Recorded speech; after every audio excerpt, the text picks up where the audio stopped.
દાભણ ગામે આગમાં ઘરવખરી બળીને રાખ થઈ જવા પામી હતી. ભરૂચ સાંસદ મનસુખ વસાવાએ લીધી મુલાકાત.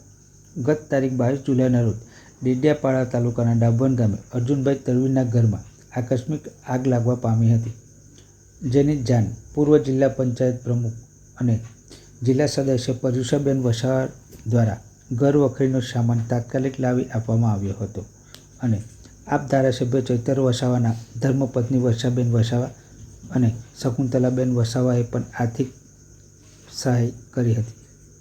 ભરૂચ સાંસદ મનસુખ વસાવાએ પરિવારની મુલાકાત લઈ રોકડ સહાય કરવામાં આવી હતી. સાથે સાથે સરકારમાંથી પણ સહાય મળે તે માટે પણ રજૂઆત કરવાની ખાતરી આપી હતી.